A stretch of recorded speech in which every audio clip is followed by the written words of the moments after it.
hapa ndani, lakini hawajasimama kwenye nafasi yao, na ndio maana tunapata taabu, ndio maana tunapata shida. Lakini wakisimama kwenye nafasi yao, watu tutakuwa tunaruka angani kama tai. Haleluya, maisha yatakuwa rahisi. Kwa hiyo lazima tufundishane sisi ambao tumepata neema ya kufundishana, ili angalau huyo ambaye ni bora zaidi kunisaidia akisimama kwenye nafasi yake. Sasa umesikia baba alivyosema, na yeye pia ana mwili, lakini kuna mtu mwenye mwili mwingine atasimama, si ndio? Haleluya. Na kazi ya kusimama madhabahuni ni ngumu kibinadamu, bila Mungu ni ngumu. Haleluya. Utukufu ni nini? Tutakuwa tunaangalia hapo. Utukufu ni nini? Utukufu nimeandika pale nikasema utukufu ni uzuri wa juu sana, ni heshima ya viwango vya juu sana, ni mng'ao usioweza kuelezewa, au ni adhama. Huo ndio utukufu. Haleluya. Uzuri wa viwango vya juu, mng'ao usioweza kutazamwa, usioweza kuelezeka, ni heshima ya viwango vya juu. Ni mmoja tu anayepewa hiyo heshima, ambaye ni Mungu. Akasema utukufu wangu sitampa mwingine. Haleluya. Hawezi kumpa yeyote utukufu wake. Sasa huo utukufu wake ambao hawezi kumpa yeyote, ametuumbia huo. Yaani Mungu hawezi kumpa utukufu wake yeyote, alafu utukufu wake ambaye hawezi kumpa yeyote amemuumbia mwanadamu. Sijaandika hapo, naomba nisomee kajeni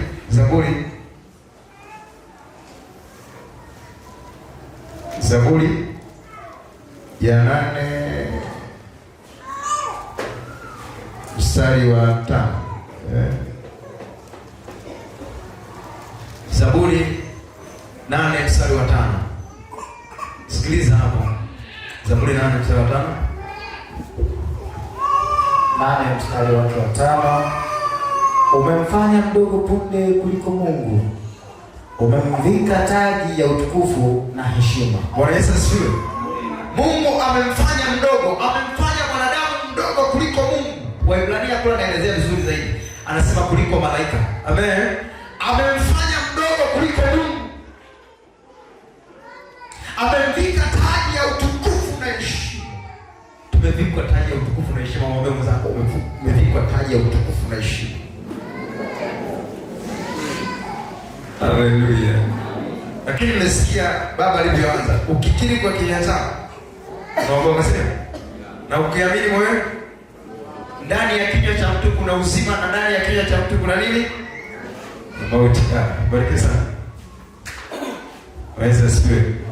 Haya masomo yanahusu wazee wa kanisa tu, ambao sio wazee wa kanisa hamuhusiki na mchungaji. Wazee wa kanisa wale wachukue nini? Wewe sio wazee wa kanisa.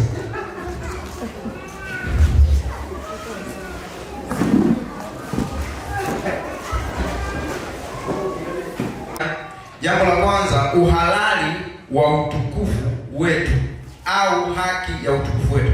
Hapo printer imekata imeandikwa uhalali wa utukufu wetu au haki ya utukufu wetu. Amen. Na jambo la pili ni jinsi ya kuishi utukufu. Na jambo la tatu, upinzani wa kuishi utukufu. Haleluya. Wakolosai sura ya 1 mstari wa 26 na 27. Kaka, sasa tutakuwa nasoma kwa haraka maana sikuona fungue. Kwa hiyo tutakuwa nasoma kwa haraka, sio wote wanayo. Naomba tusomee. Wakolosai sura yake ya 1 mstari wa 26 na 27.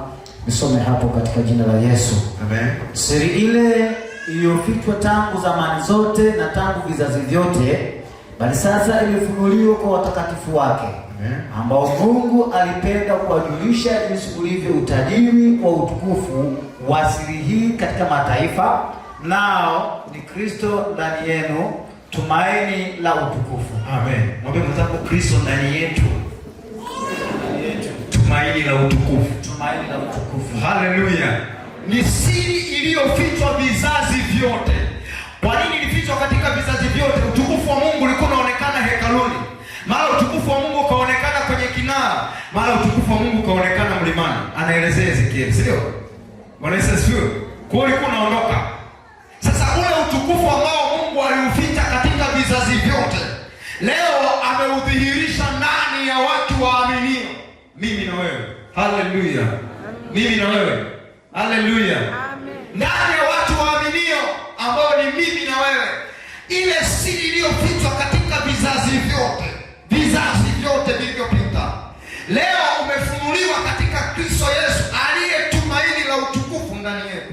Kwa hiyo utukufu wa Mungu hauko kwingine kokote, ila uko ndani ya waaminio. Haleluya. Haleluya. Tukiokoka, Biblia tutafsiri hivi: uhalali wa utukufu wetu. Tuangalie uhalali wa utukufu wetu au haki ya utukufu wetu. Kaka, tusomee kifungu kinachofuata, Korinto wa pili 5:17. 5:17.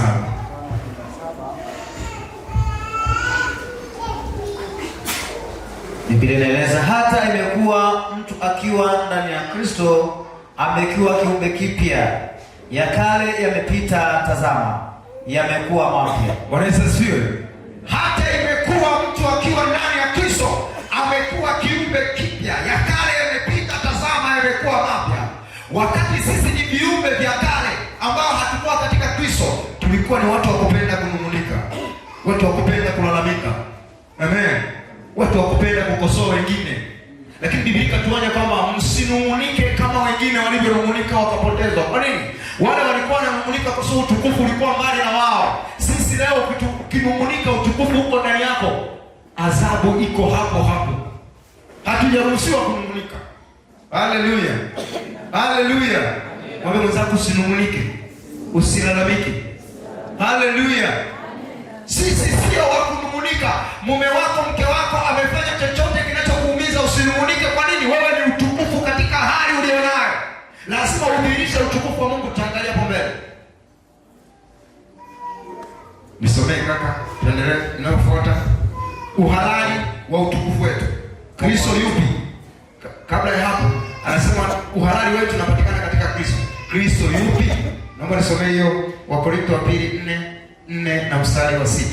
4 na 6 katika 4 wa Korinto wa pili, ambao ndani yao Mungu wa dunia hii amepofusha fikra zao wasioamini, isiwazukie nuru ya injili ya utukufu wake Kristo aliye sura yake Mungu.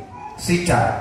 Kwa kuwa Mungu alisema, nuru itang'aa toka gizani, ndiye aliyeng'aa mioyoni mwetu, atupe nuru ya elimu ya utukufu wa Mungu katika uso wa Yesu Kristo. Mstari wa 6 naomba urudie. Mstari wa 6 naomba urudie. Naomba sikiliza mstari wa 6. Kwa kuwa Mungu aliyesema, nuru itang'aa toka gizani, ndiye aliyeng'aa mioyoni mwetu, atupe nuru ya elimu ya utukufu wa Mungu katika uso wa Yesu Kristo. Amen. Barikiwe sana. Nuru ya injili ya utukufu wake Yesu Kristo aliyefanyika sura yake Mungu. Bwana Yesu asifiwe. Uhalali wa utukufu wetu, uhalali wa kwamba tumeumbwa katika utukufu wa Mungu unapatikana katika Yesu Kristo aliye sura ya utukufu wake Mungu. Yesu ni sura ya utukufu wake Mungu, na huyu ndiye anayekaa ndani yetu. Anawezaje kukaa ndani yetu aliye nuru ya utukufu wa sura yake Mungu usiwe na utukufu? Bwana Yesu asifiwe. Unawezekana? Yaani mwenye utukufu aliye sura yake Mungu anakaa ndani yangu, anakaa ndani yako, alafu usiwe na utukufu. Unaweza sifiwe. Ukisoma Ibrania anasema yule anayejenga hekalu na yule aliyejenga lile hekalu ni kwa Musa nafikiri. Anazungumzia habari ya Musa. Unaweza sifiwe. Musa ni hekalu. Hivi anayejenga hekalu na hekalu nani ana thamani kubwa? Mzee tazama. Aliyejenga sasa